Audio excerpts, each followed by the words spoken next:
It was a few weeks until Christmas, and all the engines were very busy and excited.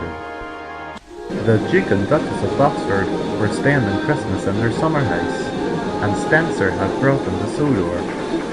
Another Christmas on this island? Oh, how exciting!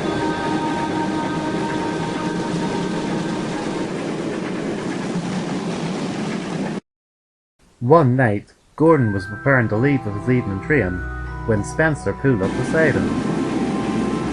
Oh, hurry up, you're holding me back. I beg your pardon? I have to wait here until you puff away, so hurry up. I'm tired and I want to get home. I have to wait for my passengers to board, so sit there and keep quiet. Percy overheard. Never mind Gordon, Spencer. He's in a bad mood today. Oh, really? Why? He had to get his tender service this morning, and he missed the express. Henry took it instead. Spencer looked over at Gordon's tender. You know, Gordon, I think it's about time you got a corridor tender. I do not want one of those. They are ugly. What is a corridor tender? Asked Percy. Spencer sighed. Percy, listen carefully. I will tell you exactly what a corridor tender is. A corridor tender has a door in the back of it, which leads to a small passageway, which can bring you into the cab. Oh, really? What for? For an emergency, of course. If someone from a coach needed access to the cab, they would be able to pass through the tender.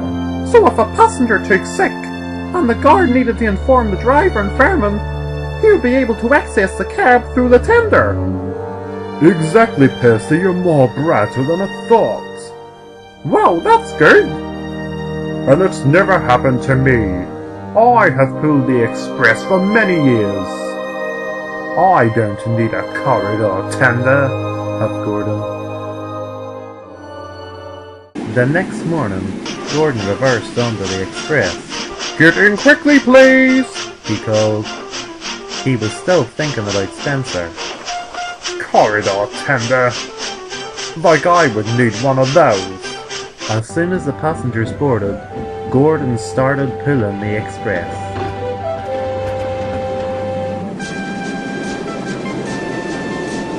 Soon he forgot about Spencer and started enjoying himself.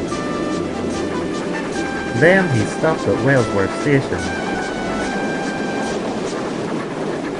Suddenly his fireman took sick, and his driver had to help him out of the cab. Oh my! I hope he's okay, panicked Gordon.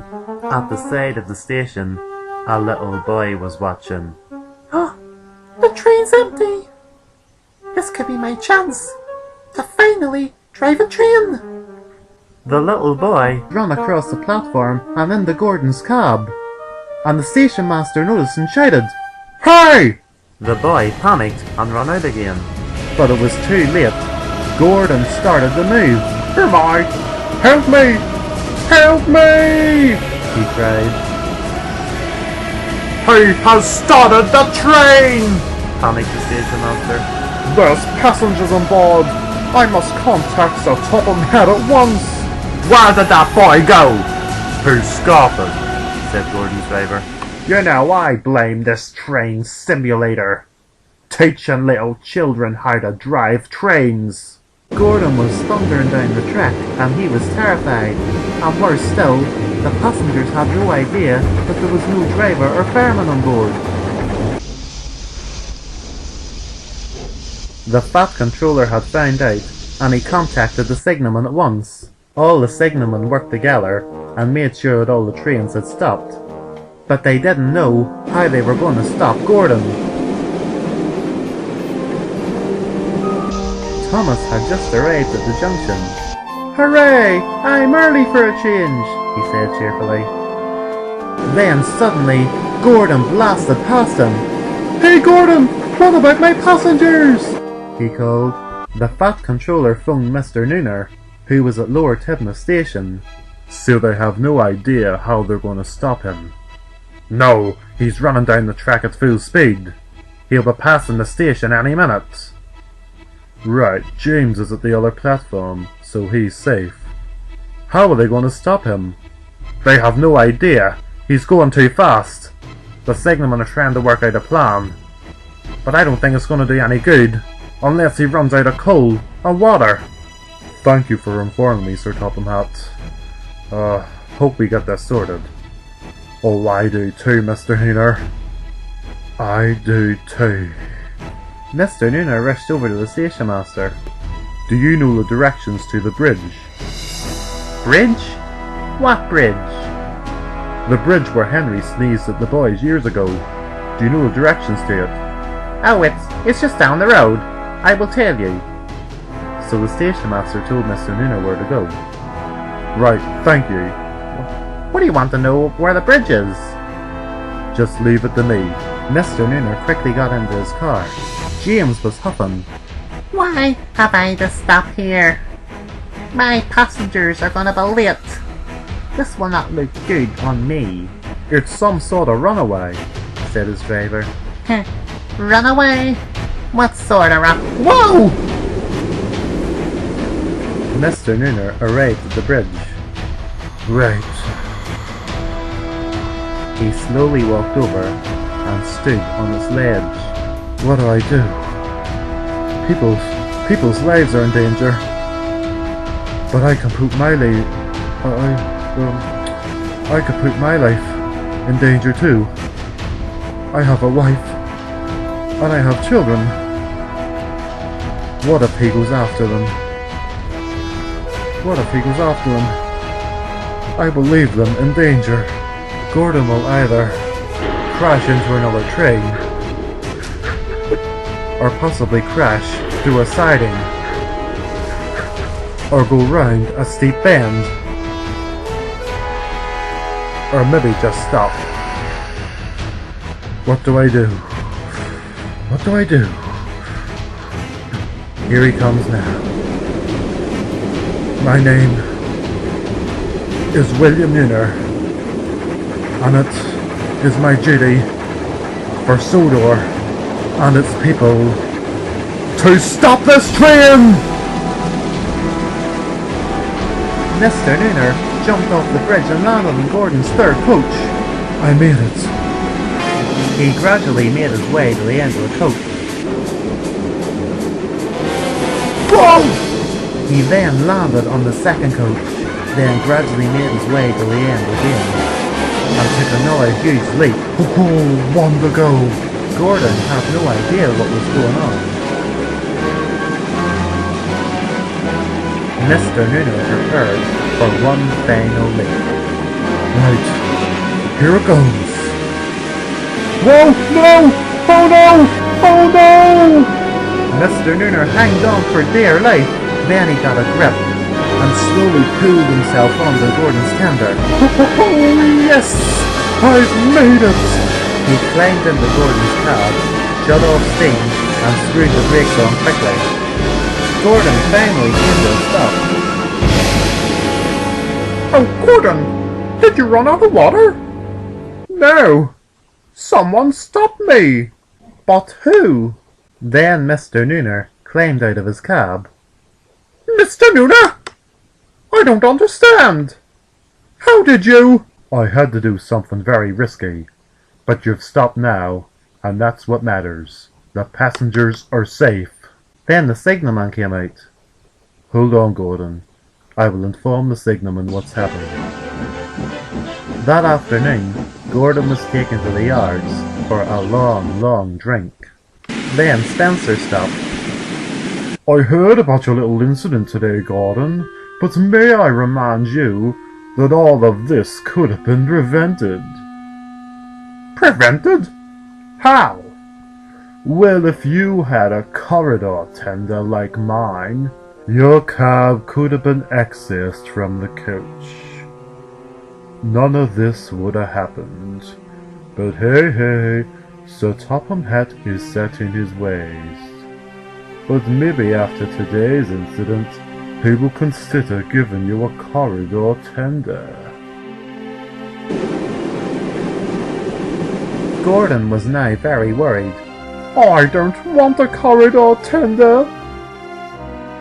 That night, the Fat Controller and Mr. Nooner were at Tebna's sheds, and the Fat Controller spoke sternly to Mr. Nooner. What you did today was very dangerous, but you prevented a very nasty fatal accident from happening. So, thank you. No problem, sir. I did what I thought was right. You're very brave, Mr. Nooner. No, I am not, Thomas. Images came into my head of what could have happened, and the adrenaline just kicked in, that's all. But everything worked out in the end. I'm just so pleased. Then the Fat Controller turned to Gordon. What a day you had, Gordon. Yes. Now don't feel too sad about it. It wasn't your fault. And your fireman's feeling better now. He should be back to work in a few days. That's okay. What's wrong, Gordon? Sir, please don't give me a corridor tender. Corridor tender? Why would you think that, Gordon? Spencer said that if I had a corridor tender, none of this would have happened today.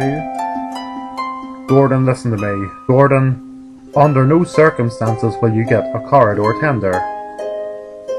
Everything was in such a panic today, your driver forgot to close your cab doors. If they would have been closed, the children wouldn't have got inside. We'll just all have to be more careful in future. Oh, thank you, sir. Mr. Nooner was ready to get into his car when his phone rang. Hello. Hello, William. Oh, what is it, Uncle Pete? I nearly choked on a sausage at tea time. Oh, really? Yes. I was happily eating my dinner and watching the news when I saw a news flash. Sodor has a hero. Very, very brave, putting your life in the line today for all those people. It was my duty to the railway. Your duty to the railway? Suppose you feel so good now. A hero. I am no hero. Oh, but you are. In those engines' eyes you're a hero, and in the passengers' eyes as well. But what about your wife and children? What do they think? Do they see their father and husband as some big brave superhero? Or do they look at you as a selfish man? A man so selfish he was willing to leave them without a husband and father to save people he doesn't even know. If I was your wife now, I would be pretty mad at you. But, if something would have happened to you today, you wouldn't have had to worry. I would have been at your wife and children's side. You keep away from them, Uncle Pete. Well, you know the bargain. You get us what we want, or they pay the price. So anyway, it's almost Christmas, and you leave on Christmas Eve. Have you any good news for us? No, I don't think there is any news. Tut. You know fine rightly there is. She is somewhere on Sodor, and those Injuns and the Fat Controller know. You've been here for nearly a year, and you have found out nothing. On Christmas Eve, when you leave Sodor, I want you to meet us at 7 o'clock. We will be waiting. I want to see you face to face. And if you come to me with no news, there will be very, very big trouble. So go and enjoy the rest of your glory. But remember, one good deed doesn't make you a nice person. See you on Christmas Eve, my favorite nephew. Tra-la! Oh, what do I do?